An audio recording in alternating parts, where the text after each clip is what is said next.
Приветствую вас на канале Техревизор. Для этого видео я отобрал 10 лучших игровых мышек на 2023 год. Все они разные, отличаются типом хвата, сенсором, весом, способом подключения, формой и в конце концов стоимостью. Каждый сможет подобрать себе ту самую. Неважно, нужен вам максимально легкий и мелкий грызун или громоздкий с кучей кнопок и регулировками, хотя у всех предпочтения разные. Покупателей этих 10 моделей мышек объединяет одно – любовь к играм и желание вытаскивать катки. Некоторыми девайсами вовсе пользуются известные киберспортсмены, поэтому берите на заметку некоторые девайсы, изучайте и приобретайте. Актуальную стоимость всех моделей можете посмотреть по ссылкам, оставленным в описании и в закрепленном комментарии. В общем, ставьте лайк, подписывайтесь на канал и жмите на колокольчик, а я начинаю.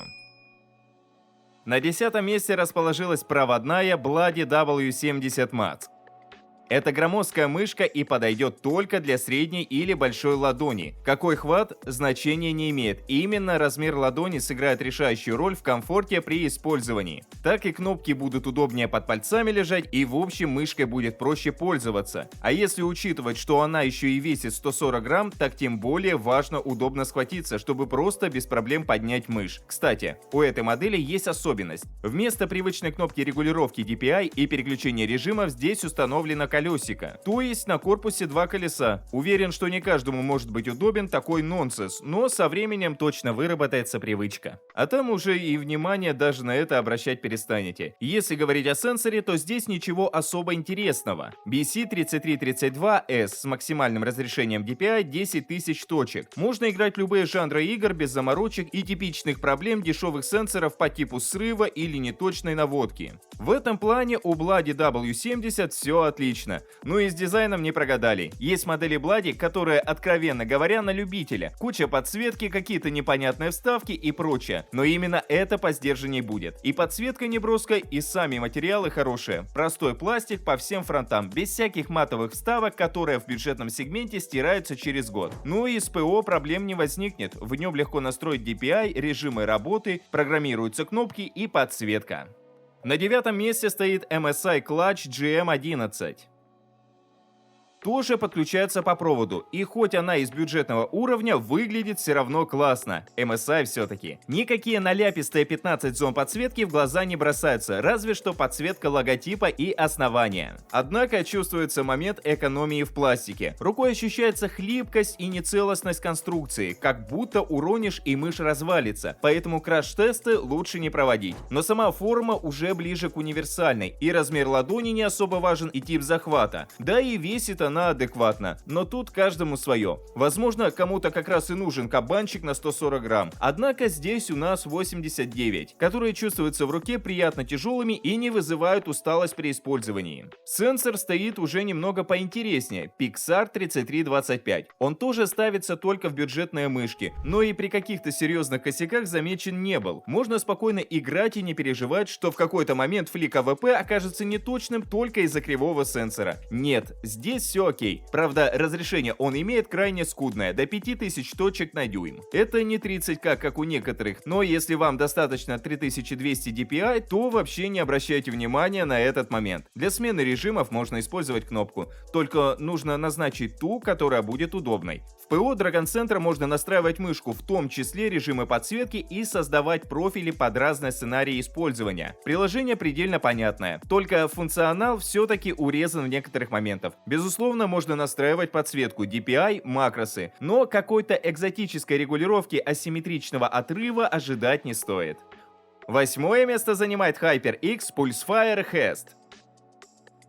Еще одна проводная мышка. Есть и беспроводная модель Pulsefire Hest Wireless, но стоит она в 2 раза дороже. Поэтому я решил взять в рейтинг проводную. Мышка маленькая, выглядит как решето, но за счет этого приятная и легкая. Можно и под большую ладонь. Только ладонный хват тогда будет не очень удобен, так как сама мышь для него коротковата, только когтевой. А для средней и маленькой никаких ограничений нет. Как я уже сказал, модель легкая, всего 59 грамм. Не зря же она вся в сотах. Но, надо признать, выглядит это неординарно. Также отмечу, что в комплекте идут накладные грипсы на боковые панели ЛКМ, ПКМ для лучшего хвата. Тоже имеют текстуру сот, поэтому можно будет разнообразить использование. В руке ощущается ощущается приятно как с грипсами, так и без. Особенно сам шероховатый пластик на верхней панели. Ну и по ковру летает что надо на тефлоновых ножках. Вот только сенсор стоит простенький Pixar 3335. Но его на 100% хватит для жесткого рубилова и резких фликов на любительском уровне. Поэтому за это переживать не стоит. Просто если до этого вы играли на каком-нибудь Pixar 3389, то заметите разницу. У 3335 как будто специфика другая, по-другому ощущается управление. Но это не вызывает никаких проблем при аиминге, поэтому не заморачивайтесь. Мышь имеет не так много клавиш, на которых можно переназначить функционал, но даже та парочка боковых и одна для DPI сверху полностью закрывают необходимый минимум.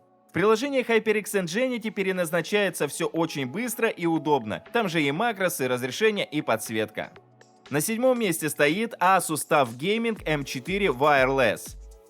И это, наконец-то, беспроводная мышь среднего уровня. И не топ за 10 тысяч, и не ширпотреб за 2. Вполне качественный средний класс. Форма этой мышки не такая громоздкая, ею точно смогут пользоваться люди с маленькой ладонью, но только не когтевым хватом. Выемки под указательный и средние пальцы будут приносить больше комфортно хотя бы для ладонного. Ну а под большим пальцем удобно лежат боковые кнопки. С этим проблем нет. Особенный акцент здесь сделан на материале. Ладонью приятно ощущается ПБТ-пластик, из которого изготовлен на верхняя панель. И если к этому добавить еще и шероховатую текстуру, то получается реально удобная эргономичная мышь, которая внушает уверенность. Само собой, сенсор внутри качественный. В этом плане даже не заморачивайтесь. Можно и в шутерах рубиться максимально резкими движениями, и в легкие аркады залипать не спеша. Не сорвет, не подведет. Только уточню, что максимальное количество точек на дюйм здесь составляет 12 тысяч. В остальном не сомневайтесь. В ту же корзину и автономность. Эта мышь работает от батареек, которые, кстати, идут в комплекте. Поддерживает форматы 2А и 3А. Если хотите вес поменьше, вставляйте 3А. Вес побольше 2А. Импровизированная регулировка веса. Более точные цифры. Минимум 77 грамм, максимум 86 грамм. Тоже вполне адекватный и универсальный показатель. Только вот с ПО могут возникнуть не то чтобы проблемы, но легкие недопонимания в виде каких-то пролагиваний, глюков и вот таких малозаметных, но раздражающих моментов. Через приложение Armoury Crate тоже можно гибко настроить мышь под себя, под разные ежедневные задачи от работы до гейминга. 6 программируемых кнопок, макросы, профили, DPI, поэтому ПО однозначно хорошее, но не без мелких недостатков. Шестую строчку занимает Zowie EC3C, одна из топовых проводных мышек. Она как раз из того семейства Zowie, которыми играют известные КСеры под никами Axel, Stavan и Ekinder. По своей форме подойдет скорее под маленькую и среднюю ладонь, которой можно взяться любым хватом, а вот большим запястьем будет неудобно, разве что пальцевым или когтевым. При таком раскладе мышь удобно ложится в руку, удобно держать, нажимать на все 5 кнопок и в целом перемещать по ковру, в том числе благодаря весу в 70 грамм. Не выскользнет уж точно. Корпус сделан из приятного, качественного пластика. Мышь ощущается цельной. Во время игры не слышно скрипа, люфтов и прочего. Внутри стоит сенсор Pixar 3360. Не скажу, что сенсор топового уровня. По позиционированию он скорее предтоповый. Но киберспортсменов это не особо смущает. И у меня есть единственное оправдание этому. Маленький диапазон разрешения. Здесь можно выставить максимум 3200 DPI. Кому много, кому достаточно. Это уже индивидуально. Но в целом для всех одинаково. 3360 по своим характеристикам не проигрывает даже топовым датчикам, которые стоят в более дорогих мышках. Отлично аимится, плавно перемещается, не срывая даже в экстремальных условиях. В общем, если вам 3200 точек на дюйм достаточно, то можно спокойно брать мышь с этим сенсором. В недостатки запишу отсутствие подсветки. Очень странный ход от Zowie, так как мышь вроде и так не дешевая. Но почему-то на подсветке решили не зацикливаться. Что же, выбор все равно остается за конечным потребителем. На пятом месте расположился вот такой вот монстр Mad Cat Red 8 Plus Advance. Если у вас большая широкая ладонь, под которую даже G502 не подходит, то купив эту модель уж точно не прогадаете. Для понимания добавлю, что нижняя панель, на которой нанесены цифры, двигается вперед-назад, то есть это самая настоящая регулировка корпуса мыши под ладонь. То же самое можно проделать и с опорой под большой палец. Она двигается по двум осям. Плюс к тому в комплекте идет по 2 пары сменных деталей, в том числе прорезиненных, которые крепятся под рукой и мизинцем для более удобного хвата. Где еще такое встретишь, кроме как у Mad Cats? На фоне этих возможностей регулировка веса выглядит как что-то несерьезное, поэтому просто уточню, что она есть. Мышь весит 157 грамм, но глядя на этого монстра, хочется сказать про все 200, поэтому 157 грамм еще не так уж и много, как могло бы быть. Вся мышь усыпана в общей сумме 11 кнопками. Есть дополнительное колесо под большим пальцем, которое удобно использовать в шутерах и FPS. Да здесь в принципе можно назначить кучу функционала на кучу кнопок, поэтому с этим проблем никаких не будет. То же самое скажу и про внутрянку. Отличный топовый сенсор 3389 с максимальным разрешением 20 тысяч dpi, который вообще не требует какого-то внимания при выборе мышки. Видишь 3389, за качество АИМа и наводки можешь не переживать. Тут главное, чтобы мышь подошла по форме и эргономике в целом. Остальные мелочи типа подсветки, программирования кнопок, макросов и прочего, все это настраивается в ПО. Но это не так интересно, как регулировка внешних компонентов корпуса, поэтому заострять на этом внимание не буду, а лучше перейду к четвертому месту. Четвертое место топа занимает SteelSeries Prime Wireless. И это тоже мышь из семейства SteelSeries Prime, которой пользовался игрок команды Face под ником Twist. Только у него проводная версия. По форме эта мышь подойдет тем, кто привык держать девайс когтевым и ладонным хватом. Большую ладонь можно удобно положить на мышь за счет ее размеров. Вырез под большой палец позволяет удобно расположить его на боковых кнопках, что дает возможность быстро и точно реагировать в играх. В эти моменты и сенсор не подведет. Здесь стоит тот же TrueMove Air, диапазон DPI которого заканчивается 18 тысячами. Сам аиминг происходит гладко и без дерганий. Кстати, для стабильного, качественного подключения можно использовать только радиоканал, то есть Wi-Fi. Нет Bluetooth, но это не так страшно, потому что и по радиоканалу можно играть без потери пакетов и задержки. А вот сколько можно играть по времени, это другой вопрос. Здесь уже вместо батареек стоит аккумулятор, но в этой мышке и нормальная подсветка есть, поэтому здесь еще многое зависит от этого. Например, с постоянно включенной подсветкой вам будет хватать заряда разве что на сутки. В режиме умной подсветки, это когда она включается при движении мышкой, заряда хватит дня на 3. А вот с полностью выключенными огоньками можно целую неделю пользоваться и не заряжать. В общем, в плане автономности эта мышь очень даже хороша. И при этом ее даже получилось удержать в тонусе. Приятная 80 грамм тяжести в сочетании с хорошим матовым пластиком сверху. Правда, он кажется немного хлипковатым, но если не ронять, то и прослужит долго. Матовая поверхность за год и даже за 2 не сотрется. В этом плане все отлично. Ну и с софтом проблем нет. Можно программировать все 6 кнопок, создавать профили, переключаться между ними, настраивать DPI, подсветку и прочее. Главное, что все это на интуитивно понятном уровне, поэтому никаких заморочек не возникнет.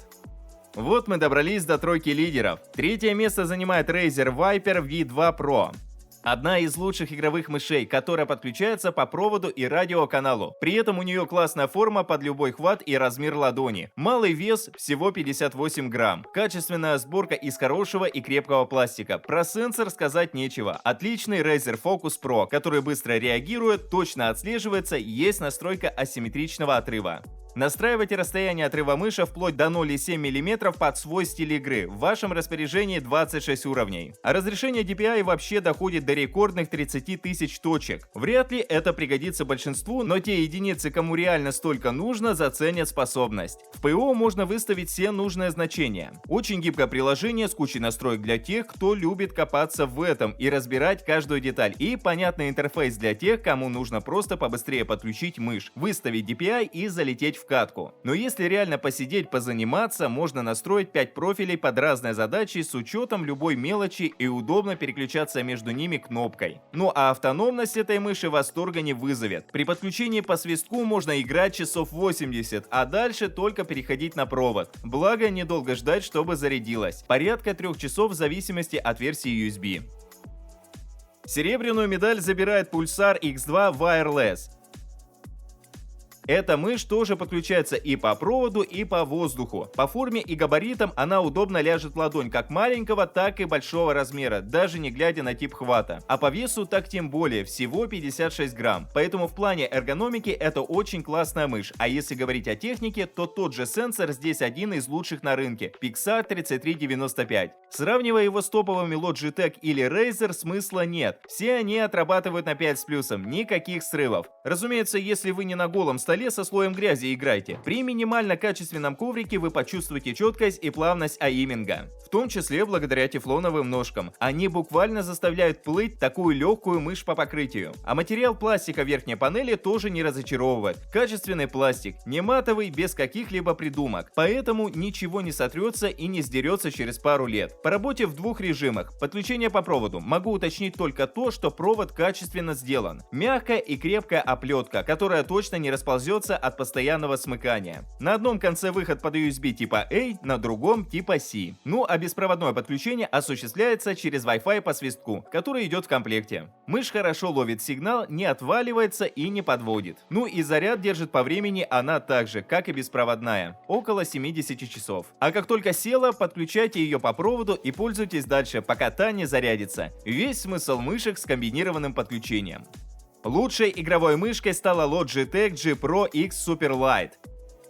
Специально выбрал мышь полегче именно для тех, кому важен тот самый минимум для удобного использования. Модель весит всего лишь 63 грамма. По сути своей, это специально облегченная версия топовой Logitech G Pro Wireless. Здесь стоит такой же крутой сенсор Hero 25K, DPI которого составляет реально 25600 точек на дюйм. В остальном даже не заморачивайтесь. Можно вообще не смотреть на эти характеристики ускорения, скорости и прочего. Сенсор работает безотказно на высшем уровне. Ни в каких недочетах вы его обвинить не сможете. Ну и форма у мыши максимально универсальна. Под любую ладонь, под любой хват. Качество материалов хорошее. Пластик не стирается, хлипким не кажется. Чувствуется монолитность мышки. Кстати, на Яндекс.Маркете тут 4 варианта цветов. Белый, красный, пурпурный и черный. Поэтому даже в этом плане есть довольно гибкий выбор. ПО у Logitech тоже не страдает. Все удобно программируется и настраивается. Только уточню, что мышь в общей сумме имеет 5 кнопок, поэтому переключить DPI клавишей, привычно расположенной над колесиком, не получится. Но правды ради, все это было сделано с целью облегчения модели, поэтому пришлось чем-то жертвовать. А вот автономность это точно не зацепило. Внутри стоит аккум, который позволяет играть несколько суток без подзарядки. Да, это не неделя, но если вы не доглядели за зарядом батареи и мышь села в самый неудобный момент, можно подключить ее к зарядке и продолжить играть,